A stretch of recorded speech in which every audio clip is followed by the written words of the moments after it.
What's up, YouTube? Jester here. Well, it's begun again. The circle of life, or as I would say, the circle of disappointment.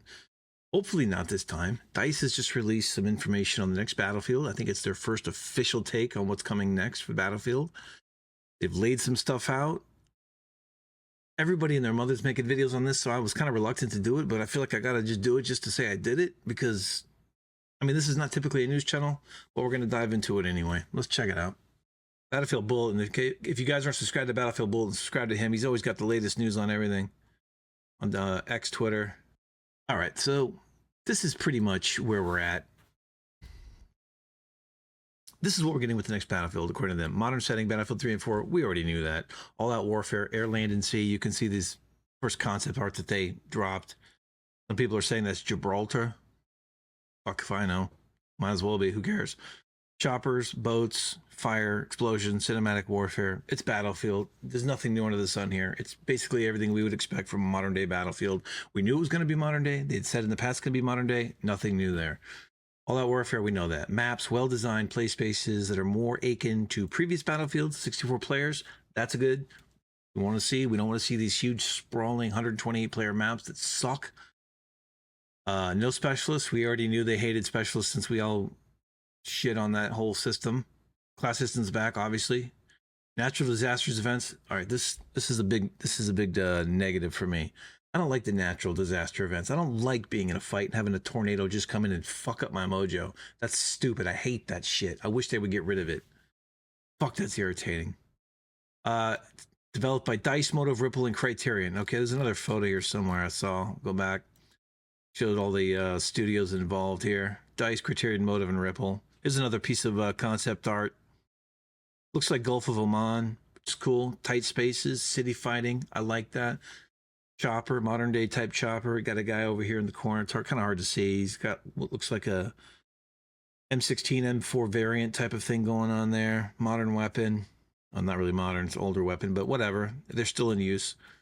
There's another one here. I'm not sure this is a multiplayer map because this is massive and wide open down here. And there's like, I don't know if you can see it, but there's like tanks down here. So this might be like a single player thing, which brings me back to this. Here's a breakdown of which of these companies, DICE, Criterion, Motive, and Ripple, are handling different aspects of the game. DICE is doing multiplayer. Criterion is driving content experiences across single player and multiplayer.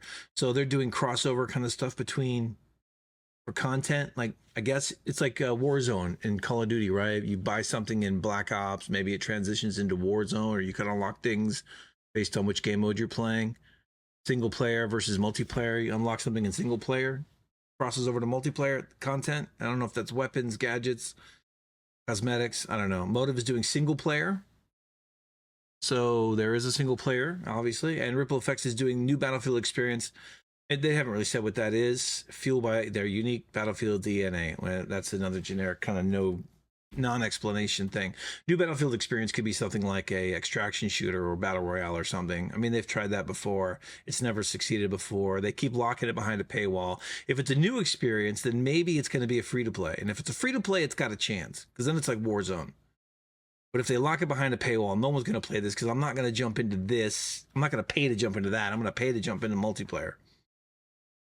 They're expanding the Battlefield universe. What does that mean? I mean, that's such a generic thing to say. We're expanding the universe? I don't know if that means they're just doing different types of game modes. What does that mean? They're expanding the universe. Undefined. I don't know. That could be sketchy. Going to release in 2025. We already knew that. EA is playtesting the game every week. They're going to launch a community program next year. Could be something like the community test environment. If you remember from Battlefield 4 Days, it could be something like that. And they revealed this concept art. Okay, so that's that. They did show a piece of video footage that was not of Battlefield, of the next Battlefield, but it was showing a type of EA thing. I don't know what it was. It was like two people playing TDM in some cardboard box maze. But people were saying that those were assets probably from the next Battlefield. I don't know. It could be anything. DICE has got one shot to get this right. If they screw this up, it's over. 2042 was a disaster. Battlefield 5 was a disaster from a marketing standpoint and a community engagement standpoint, and it didn't deliver hardly anything. It had some cool things in it, I'm not gonna lie. Battlefield 5 had some good stuff, but it was ultimately, I think, considered a failure. 2042 is absolutely considered a failure. They got one chance to get this right. It sounds like they're moving in the right direction. Old school Battlefield 3, Battlefield 4 style, tight, confined, not confined, but tighter play areas that maximize engagements. They're not wide open and sprawling. They're going to open it up to the community early next year. So we're going to start to see things trickling in from here on out. You know, I'm looking forward to it. Now, I hope everybody doesn't just go out and like pre-order this shit and then like we're all disappointed on day one. But I'm afraid that's what's going to happen. This is the way I call it, the circle of disappointment. They trickle some stuff out. We start to get excited. They talk a good game. They say a bunch of shit. We're going to do this. We're going to do that. It's going to be amazing. They put out some banger trailers that everybody's jacked up for. We love it. It's all over the place. And then they release the game and we're fucking disappointed because it's not even close to what we thought it was. I hope that's not it. I really hope that's not it. Anyway, that's all I got for you today. If there's anything new, I'll drop a video. See you in the next one. Peace.